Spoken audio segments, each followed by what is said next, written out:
Hello guys. आज हम बात करेंगे क्रूड ऑयल मिनी के डेली टाइम फ्रेम चार्ट पर कि आज का प्लान ऑफ एक्शन क्या होना चाहिए। कल हमने जो एनालाइज किया था प्राइस ने उसको किस तरीके से फॉलो किया, पहले उसके ऊपर बात करते हैं और फिर हम बात करेंगे आज हमारा नेक्स्ट प्लान ऑफ एक्शन क्या होना चाहिए। तो चलिए पहले हम चलते हैं 1 आवर टाइम फ्रेम पर। यहाँ आप देख सकते हो कि कल यहाँ स्टार्टिंग में ही मार्केट ने एक बहुत बड़ा यानी ट्रेंडिंग मूव दिया था सेलिंग साइड में।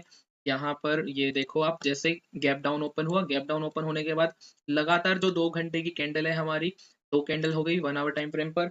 बहुत अच्छा इसने डाउनफॉल की साइड यानी एक अच्छा डाउनफॉल दिया। उसके बाद मैंने यहाँ पर प्लान किया था कि या तो हमारा प्राइस यहाँ पर साइडवेज रह जाना चाहिए, पूरा दिन यहाँ पे साइडवेज रहे, या फिर हमारा दूसरा प्लान ऑफ एक्शन था यानी एक अच्छा ट्रेंडिंग मूव आया है, पहला एक पुल बैक आया, पुल बैक आने के बाद अगर इस लो को ब्रेक करेगा तो मैं कंटिन्यूएशन में ट्रेड करना पसंद करूंगा।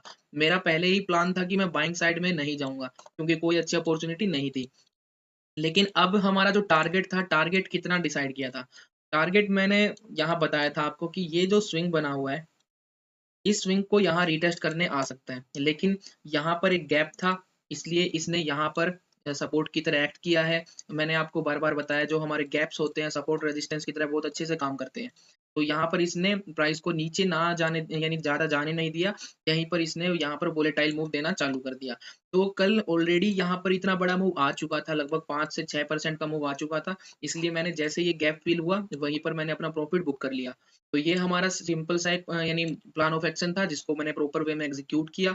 इसी तरीके से मैं बोलता हूँ कि आप भी अपना प्लान ऑफ एक्शन रेडी रखा करो ताकि उसको फिर एग्जीक्यूट करना आसान हो जाए। और यहाँ से फिर सीखने को भी बहुत सारी चीजें मिलती है, वो भी मैंने आपको बताया था कि कल की लर्निंग क्या बोलती है। मैंने इंस्टाग्राम पर उसकी रील डाल दी थी, वहां पर आप उसको चेकआउट कर सकते हो। तो चलिए आज की बात कर लेते हैं डेली टाइम फ्रेम पर। आज हमारा नेक्स्ट प्लान ऑफ एक्शन क्या रहना चाहिए।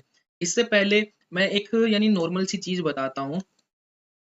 जैसे कभी भी मार्केट में प्राइस चलता है तो उसके 3 स्टेप होते हैं, नॉर्मल 3 स्टेप होते हैं। पहला होता है एक ट्रेंडिंग मूव। ट्रेंडिंग मूव के बाद क्या करता है, वोलेटाइल हो जाता है। वोलेटाइल होने के बाद वो साइडवेज हो जाता है, और साइडवेज होने के बाद फिर से वो क्या करता है, एक ट्रेंडिंग मूव दे देता है।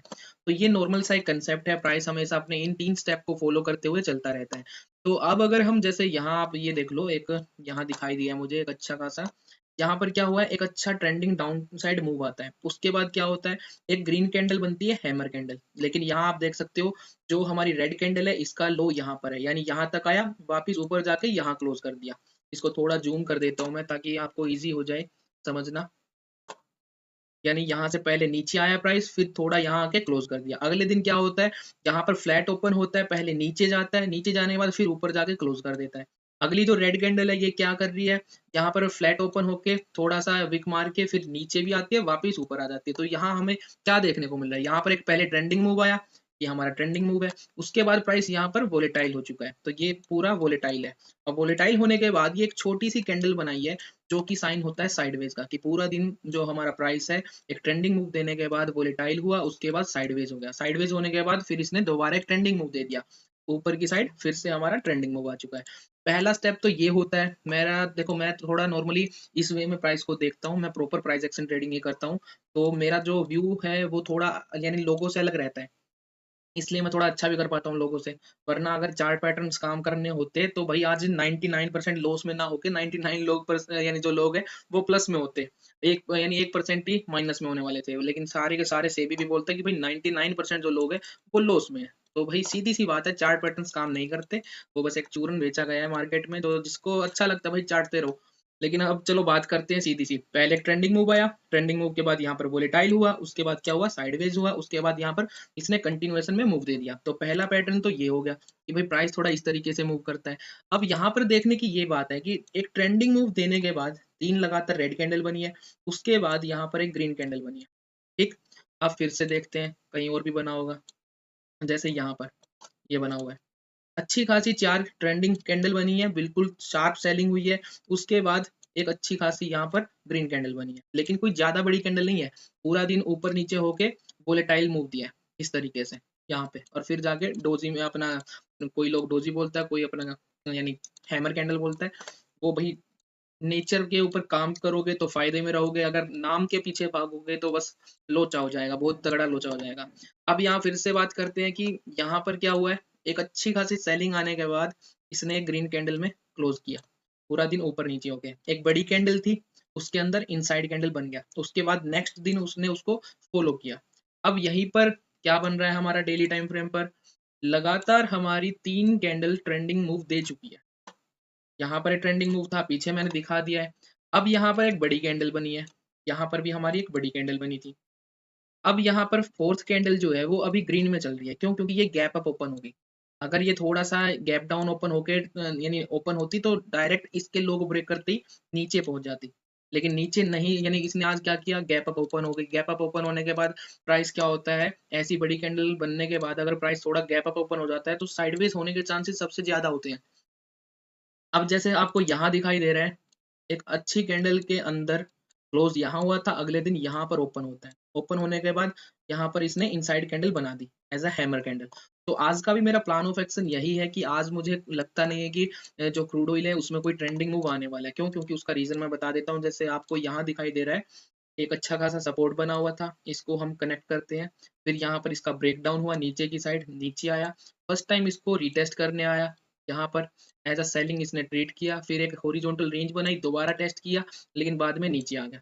उसके बाद यहाँ ये जो लेवल है मल्टीपल टाइम हिट हो चुका है, 3 बार टेस्ट होने के बाद कमजोर हो जाता है, 4th टाइम टूटने के चांसेस ज्यादा रहते हैं। तो यहाँ 3rd टाइम भी इसने नहीं तोड़ पाया, यहाँ के क्लोजिंग दे दी। 4th टाइम में इसने इसको तोड़ दिया, ऊपर की साइड चला गया। उसके बाद इसी को हम आगे लेके चलेंगे, यहाँ पर आया, इसको एज अ सपोर्ट इसने रिएक्ट किया, लेकिन फिर जब यहाँ से ऊपर जाता है अपने पिछले हाई को नहीं तोड़ पाता। अब पिछला हाई टूटा नहीं है, उसी से पहले ये यहाँ पर नीचे आना चालू हो जाता है, तो एक हाई बना है जो पिछले हाई के नीचे बना है, तो ये हमारा हुआ लोअर हाई। अब यहाँ से क्या करता है, जो हमारा ये लो बना हुआ था, इसको प्राइस तोड़ देता है कल। अच्छा खासा यहाँ पर एक बड़ा मूव देके, ट्रेंडिंग मूव देके इसको तोड़ देता है। तोड़ने के बाद अब हमारा कौन सा पैटर्न बन चुका है, यहाँ पर उल्टा एन बन चुका है। उल्टा एन, इसमें क्या होता है, यहाँ पर जो एक नया हाई बनता है वो पिछले हाई के नीचे बनता है, और जो नया लो बनता है वो पिछले लो के नीचे बनता है। तो यहाँ पर वही चीज हुई है, ये जो अपना हाई बना है पिछले हाई के नीचे बना है, यहाँ पर नया जो लो बना है पिछले लो के नीचे बना है, तो उल्टा एन पैटर्न बन चुका है। लेकिन अब ये किसका साइन होता है, डाउन ट्रेंड का साइन होता है। तो अब क्या मूव होना चाहिए, या तो इसको रीटेस्ट करे, जो ये ब्रेकआउट हुआ है इसको रीटेस्ट करे। रीटेस्ट होने के बाद अगर इस, यानी ये जो हमारी बड़ी रेड कैंडल है इसके लो को ब्रेक करता है, फिर यहाँ से हम सेलिंग की साइड जा सकते हैं। पहला प्लान ऑफ एक्शन ये रहा हमारा। उसके बाद अगर यहाँ पर इसको नहीं तोड़ पाता तो क्या होने के चांसेस है, तो सीधी सी बात है, एक बड़ी कैंडल के अंदर यहाँ गैप अप ओपन हुआ है, आज पूरा दिन यहाँ पर साइडवेज रहेगा इस तरीके से। ऊपर की साइड मुझे चांसेस नहीं लग रहे, तो मैं यहाँ पर ऊपर की साइड कोई भी प्लान नहीं करने वाला आज। आज सिंपल सा एनालिसिस है मेरा, मैं उल्टा एन का जो स्ट्रक्चर है उसको फॉलो करके बस मैं या तो अपना पूरा दिन साइडवेज का प्लान करूंगा, या फिर अगर इसको ब्रेक करता है तो मैं अपना यहाँ पर ट्रेड कर सकता हूँ। इस कैंडल के लो को अगर तोड़ेगा तो मैं ट्रेड करने वाला हूँ नीचे की साइड। ये मेरा डेली टाइम फ्रेम पर प्लान ऑफ एक्शन है। अब बात कर लेते हैं कि 4 आवर टाइम फ्रेम पर क्या बोलता है। 4 आवर टाइम फ्रेम पर चलते हैं थोड़ा। यहाँ पर एक लेवल ड्रॉ कर लेता हूँ मैं इस तरीके से। क्यों? क्योंकि यहाँ पर एक रेजिस्टेंस था, यहाँ पर एक सपोर्ट है, तो ये एक एरिया ऑफ सपोर्ट हो चुका है इस तरीके से। अब इस एरिया ऑफ सपोर्ट को इसने तोड़ दिया। तोड़ने के बाद अब यहाँ पर हल्का सा इसको रीटेस्ट करने जा रहा है। अब देखते हैं ये प्रॉपर होता है नहीं होता, लेकिन अब यहाँ पर आप देख रहे हो स्ट्रक्चर क्या बन रहा है। पहले एक सेलिंग आती है, बाइंग आती है, इसके लो को तोड़ता है, उल्टा एन बन जाता है। इस तरीके से उल्टा एन बन चुका है। उसके बाद दोबारा एक सेलिंग आई, फिर से एक पुल बैक दिया है। अब अगर दोबारा आके कल के लो को तोड़ेगा तो मैं यहाँ पर डेफिनेटली फिर इसको नीचे की तरफ प्लान करूंगा। लेकिन यहाँ पर आप देख रहे हो कि ये एक अच्छा खासा सपोर्ट बना हुआ था। फिर यहाँ क्या है, यहाँ पर भी सपोर्ट बना हुआ है, तो मे बी इस बार यहाँ पर इसको रीटेस्ट करने आ जाएंगे, और यहाँ से इमीडिएटली या तो ये थोड़ा सा साइडवेज हो जाएगा, या फिर इमीडिएटली ये पुल बैक दे सकता है। तो रहेगा रिस्की, ये वाला जो ट्रेड रहेगा ये रिस्की ट्रेड रहेगा। तो आज फिलहाल मेरे को ज्यादा कुछ अपॉर्चुनिटी अभी दिखाई नहीं दे रही, ना डेली टाइम फ्रेम पर, ना 4 आवर टाइम फ्रेम पर। क्यों? क्योंकि मैंने डेली टाइम फ्रेम पर पहले ही बोल दिया, आज एक इनसाइड कैंडल में क्लोज हो सकता है, यानी साइडवेज रहेगा, वोलेटाइल रहेगा। लेकिन अब 1 आवर टाइम फ्रेम पर देखते हैं क्या हो सकता है। 1 आवर टाइम फ्रेम पर हमें दिखाई दे रहा है कि कल हमारा जो प्राइस है उसने यहाँ से सपोर्ट लिया था, इस पॉइंट पे। ये हमारा सपोर्ट पॉइंट हो चुका है। अब अगर इसके नीचे बात करें सपोर्ट कहाँ पर होगा, ये हमारा सपोर्ट होगा। अब अगर यहाँ आके जो अभी हमने प्लान किया है, अगर इसको तोड़ देता है तो ये कितने पॉइंट्स देने वाला है नीचे की साइड, ये रहेंगे गिनती के 47। तो अगर मैं यहाँ पर 30 से 35 पॉइंट का भी स्टॉप लॉस रखूँ, तो मेरा यहाँ पर 1:2 यानी 1:2 का रिस्क रिवॉर्ड अचीव नहीं हो सकता, कि उससे छोटा ही टारगेट बन रहा है। तो यानी ये बोल रहा है कि सीधा सा इंडिकेशन है कि भाई यहाँ पर तो ट्रेड करना कोई सेंस नहीं बन रहा, क्योंकि मैं कम से कम प्लान करता हूँ उस ट्रेड को जहाँ मुझे कम से कम 1:2 का यानी रिस्क रिवॉर्ड मिलने वाला है, वरना मैं ट्रेड ही नहीं करूंगा जब तक मुझे कोई अच्छा खासा रिस्क रिवॉर्ड नहीं दिखाई दे रहा। लेकिन अब यहाँ और क्या क्या पॉसिबिलिटी यानी पॉसिबिलिटीज हो सकती है, यहाँ देखो, एक ट्रेंडिंग मूव आया है, उसके बाद वोलेटाइल हो गया है, उसके बाद यहाँ पर थोड़ा साइडवेज होके एक अच्छा ऊपर जाने की कोशिश करी, यहाँ पर इसने रेजिस्टेंस की तरह एक्ट किया, वापस नीचे आ चुका है। अब नीचे आने का जो रीजन है वो क्या है, आज ये गैप अप ओपन हुआ है, यहाँ पर आप देखो गैप अप ओपन हुआ है, कल की क्लोजिंग यहाँ थी, आज ओपन यहाँ पर हुआ है। ओपन होने के बाद थोड़ा साइडवेज में फंसा, अब ये देखो एक यानी एक तरीके से सेटअप बोल लो इस चीज को, एक सेटअप थोड़ा बताने वाला हूँ। कभी कभी क्या होता है ना, मार्केट सुबह मॉर्निंग में जब ओपन होता है तो साइडवेज हो जाता है। साइडवेज होने के बाद सपोज करो वो कल के दिन यहाँ पर क्लोज हुआ था और आज गैप अप ओपन होता है। गैप अप ओपन होने के बाद यहाँ पर अपना एक रेंज बना लेता है, रेंज बनाने के बाद कभी कभी क्या होता है, इस अपना पॉइंट को यानी ब्रेक कर देता है अप साइड में। अप साइड में ब्रेक करने के बाद इमीडिएटली वापस आ जाता है, और जैसे ही अपना इसको यानी जो हमारा रेंज का लो है, डे का लो मान लो, इसको रेंज का लो मान लो, इसको जैसे ही ब्रेक करता है तो यहाँ गैप को फील करने आ जाता है, इमीडिएटली इसको फील करने आ जाता है। क्योंकि अगर आप इसको छोटे टाइम फ्रेम में देखोगे तो फिर यहाँ पर एक साइडवेज होने के बाद थोड़ा सा यू शेप में यू टर्न मारा है, यू टर्न मारने के बाद ये वापस नीचे आ जाता है। और कभी कभी ऐसा होता है, इसको फील करने के बाद हल्का सा पुल बैक देता है और वापस इसको कंटिन्यूएशन में मूव दे देता है इस तरीके से। तो यहाँ पर इसने आज का जो यानी हमारा लो था, रेंज का लो यानी आज का लो और रेंज का लो, दोनों इसने ब्रेक कर दिए हैं, और यहाँ पर इसने ऑलमोस्ट जो हमारा कल का क्लोजिंग प्राइस था उसके पास ही आने वाला है। तो फिलहाल मुझे यहाँ कोई अब अच्छी खासी अपॉर्चुनिटी नहीं दिखाई दे रही। यहाँ पर आज सारा दिन साइडवेज रहने वाला है, यहाँ तक भी आ जाएगा तो हमारी यहाँ पर एक ट्रेंड लाइन बनेगी, फिर मैं चाहता हूँ यहाँ पर थोड़ा सा वेट करके फिर अगर तोड़ेगा तो कोई स्कैल्पिंग ट्रेड तो हो सकती है, लेकिन कोई अच्छा यानी इंट्राडे के लिए कोई ज्यादा बड़ा मूव मुझे समझ नहीं आ रहा कि कोई मिल सकता है। तो ये एक नॉर्मल सा प्लान ऑफ एक्शन था, आई होप आपको समझ में आया होगा। इस तरीके से प्लान करना चाहिए कि कब हमें एक अच्छा ट्रेंडिंग मूव मिल सकता है इस तरीके से, या फिर जो मैंने यहाँ पर अपना एक कैप्चर किया था, एक अच्छा खासा मूव कैप्चर किया था, कल यहाँ पर एक अच्छा मूव कैप्चर किया था।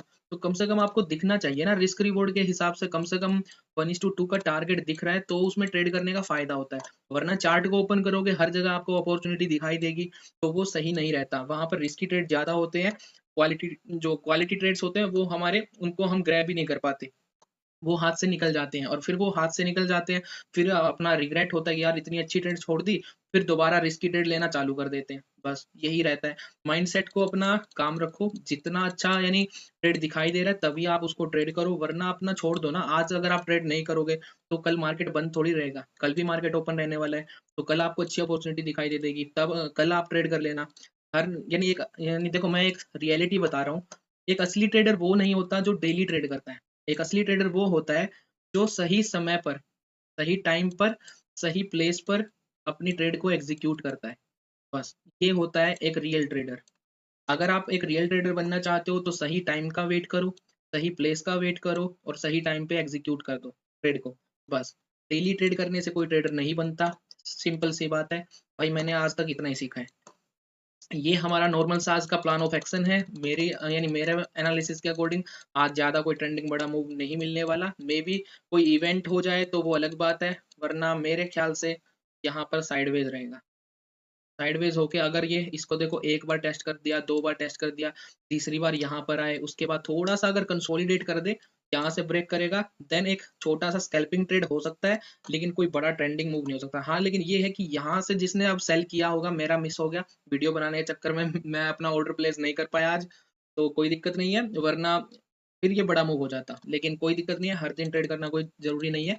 इस महीने आराम से 1100 पॉइंट प्लस में चल रहा हूँ मैं क्रूड ऑयल में।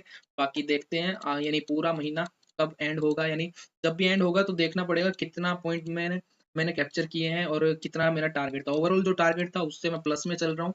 बाकी देखते हैं, अभी थोड़ा ड्रॉ डाउन भी आ सकता है, जरूरी नहीं होता हर दिन ही प्रॉफिट होगा, लॉस भी होंगे, स्टॉप लॉस भी हिट होंगे।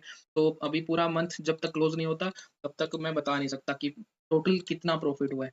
बाकी आज का प्लान ऑफ एक्शन मैंने शेयर कर दिया है, ज्यादा बड़ा मूव मैं एक्सपेक्ट नहीं कर रहा। अगर यहाँ आके ये थोड़ा सा रुक के अगर नीचे जाएगा तो ठीक है, अगर डायरेक्ट नीचे आएगा तो ठीक है, कोई दिक्कत नहीं है, मिस हो गया।